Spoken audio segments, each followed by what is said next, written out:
We continue to follow breaking news of a mass shooting at a Walmart in Chesapeake, Virginia. Officials say at least 6 people and the suspected gunman are dead. The shooting happened last night around 10:15, less than an hour before closing time. It's unclear if the shooter's injuries may have been self-inflicted. The Supreme Court may have dealt a final blow to former President Trump's efforts to keep his tax returns out of the hands of a congressional committee. The High Court yesterday sided with an appeals court and rejected Trump's request that would have prevented the Treasury Department from submitting more than 6 years of returns and other financial information to the House Ways and Means Committee. One person is dead and dozens more are injured after 2 blasts went off near bus stops in Jerusalem earlier today. The first explosion happened near a bus stop on the edge of the city. A second explosion hit a settlement in the northern part of East Jerusalem. No one has claimed responsibility. Let's take you now to Chesapeake. I'd like to introduce the person standing up here with me. I'm going to start on my far left. That is Mr. Commonwealth Attorney Matt Hamill. Matt, common spelling, Hamill is H-M-E-L. With the state police is Captain Greg Mathias. He's the division commander for the state police. Greg's common spelling, Mathias, is M-A-T-H-I-A-S. Standing next to him is Sheriff Jim O'Sullivan. Jim, common spelling, O'Sullivan is capital O apostrophe, capital S-U-L-L-I-V-A-N. Standing next to him is Fire Chief Ed Elliott. Elliott is E-L-L-I-O-T-T. Standing next to him is Police Chief Mark Selesky. M-A-R-K. Selesky is S-O-L-E-S-K-Y. And then to my immediate left is our city manager, Chris Price, common spelling. Going to ask the city manager to come up and give some remarks. After that, Chief Selesky is going to come up and give an update to the incident that occurred. And then after that, we'll take some questions. For future updates after that, we're going to be posting to our city's Twitter account, which is @AboutChesapeake. It's the official Twitter account for the city of Chesapeake. So with that, Mr. Price. Thank you. I know it pains all of us to be together today on this day of incredible tragedy and unimaginable sadness. Chesapeake's a wonderful place. We come together when times are good. We come together when times are difficult. I know that we're going through very, very difficult days today and in the days ahead, but we will get through this. Mayor West was unable to join us today. He's tested positive for COVID, but he has asked me to read a statement. I am devastated by the senseless act of violence that took place last night in our city. My prayers are with all of those affected, the victims, their family, their friends, and their coworkers. I'm grateful for the quick actions taken by our first responders who rushed to the scene. Chesapeake is a tight-knit community, and we are all shaken by this news. Together, we will support each other throughout this time. Please keep us in your prayers. Before I turn it over to Chief Selesky, I'd like to make a few remarks. First of all, I'm very, very proud of the response of our public safety team and our other first responders, including those in human services and mental health. You hope a day like this never comes, but we train for it. We practice, we talk about it, we discuss, we learn lessons from other places. We try to put those lessons to good use, hoping that those lessons will never have to be put to use. But it's kept us in good standing today, and hopefully will continue to do so in the challenging days ahead.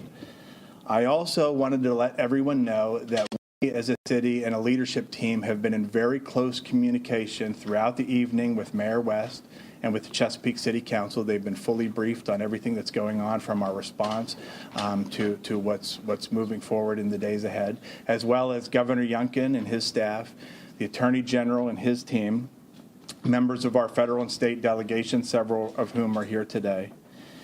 And I want to let you all know that we are united in our support for the victims, their families, their co-workers, and our entire community. And we do ask that you pray with us for everyone impacted by this tragedy. And I'll now turn it over to Chief Selesky. Thank you. Good morning. We are truly saddened at the tragedy that took place in our community last night. And we are all praying for the family, friends, and co-workers of everyone that's affected by this senseless violence. I want to say to them that your Chesapeake community is here for you and will continue to be here for you during the difficult days, months, and years ahead. Chesapeake first responders are well trained for such incidents. They responded immediately and will continue to do the work of investigating and answering questions in the days to come. We also appreciate the multi-agency response we received, and I'll now go over a timeline of events for you. Our 911 dispatch center received the first call at 10:12 p.m. last night.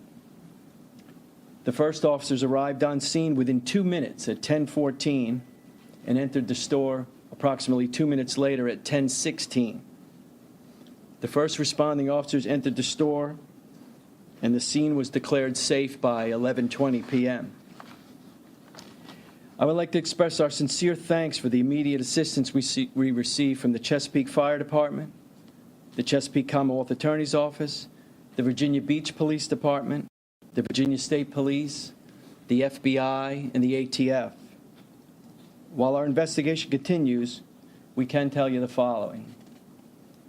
6 victims have died. 4 victims are in area hospitals with conditions unknown at this time.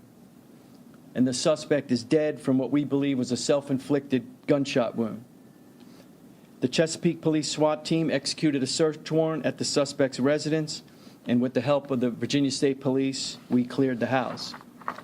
We have reason to believe that there's no risk to the public at this time. Again, while this investigation is ongoing, I'll go ahead and take a few questions now. Show our Do you hands. know the identity of the shooter? Can you tell us? We cannot tell you the identity of the shooter because his next of kin has not been notified. Yes, sir, over here. There have been a lot of reports that the shooter was an employee of the Walmart. Can you confirm that? Yes, we can confirm that. I'm sorry, I didn't hear that, sir. I didn't hear what you said. He wanted to know, was the shooter an employee of Walmart, and we were able to confirm that. Was the shooter in a management position, supervisor? I can't confirm that. You'd have to check with Walmart to be sure. Are you able to tell us what type of weapon was used, sir? A pistol is all we were able to say at this time. Ms. Miller, did you have a question? Can you confirm, or do you know if these attacks were targeted against any specific employees, or if this individual was shooting at random? We don't know at this time. The investigation's still ongoing, so there's no clear motive at this time. Mr. Hall? What are the, do we know if the victims are also all employees? We can't confirm that at this time. Sir, can you tell us if the suspect was wearing any type of, what he was wearing, if there were any other accessories or ammo on his person? I don't have that information. I'm sorry. Over here, Ms. Yeah. It was said that the shooting happened in the break room. Was the door locked behind this individual after the shooting started? Was it, can you share any more information about what happened inside the break room at that time? I cannot. Like I said, the investigation's still ongoing. We'll be processing that scene for days, so we're really not sure, and I'd hate to put out misinformation. Yes, ma'am. Was there anything you were aware about the shooter's background, anything that could signal that something like this could happen? No, ma'am, not at this time. He was not known to police? Not that I'm aware of at this time. Like I said, the investigation's still ongoing. There were no other weapons aside from a pistol that were used? Not that I'm aware of at this time. Sir, can you tell us approximately where in the store the suspect's body was located? I cannot, not at this time. I didn't go in the store myself, so, and like I said, it's still being, Still in the break room, or he had made his way throughout the store, kind of? yeah, I don't know that at this time. Were there any bodies outside? I can't confirm that right now. Just to confirm, the shooter was a male, I gather from what you're... Yes, And can you tell the shooter's age? I don't have that at this time. Mr. Hall? I was going to ask, do you know, was the shooter dead by the time officers found this person, the suspect? As far as I know, he was, yes. 2 questions here. First, I believe at first we said there were 5, or we heard from Centera that there were 5 victims in the hospital. Do we know if one of those people have been released since you said 4? I don't know that. I know there's 4 there now. Okay. And then the other thing that I have, I'm hearing that the suspect may have been playing some type of loud, hardcore type of music. Have you heard that or been able to confirm that as he was going on his... I can't confirm that at this time. Yes, sir. You said that the scene was declared safe around 11:20. Can you walk us through a little bit of, how the shooter was subdued? I mean, we've heard reports that it was a self-inflicted gunshot wound. Anything of that nature that you can walk us through? Yeah, as I said, at this time, we believe it was a self-inflicted gunshot wound. Yes, sir. Can you, you gave us the timeline of police response. Do you know for how long the shooter himself was active in the store before he shot himself? I don't have that information at this time. Do you, first, do you have the range of the age of the victims at this time? I don't. And what happens next at this crime? Well, the investigation is still ongoing, like I said, so we have to process the scene, which could take days. Do we know approximately how many customers were inside the Walmart at the time? I don't have that information, no. But the store was open? Yes, it was. Was it going to close at 11? I don't know that. Chief, witness said that the suspect was led during the time he was shooting. Can you confirm that? I cannot confirm that. Was there a security guard, a Walmart security guard there on the premises at all? Not that I'm aware of. You'd have to reach out to Walmart for that. Can you tell us, sir, what city the suspect is from? I don't have that information. State, local, or? I'm sorry, I don't want to give you misinformation. I don't have it. Yes, sir. Was the shooter working at the time, or was it a day off? He just showed up? You know, if he was, I can't confirm that. You'd have to reach out to Walmart for that. he was a current employee out of Walmart. As far as I know, he was a current employee. And you may not be able to answer this as well. Sure. But do you know if the Walmart is going to be closed? I imagine.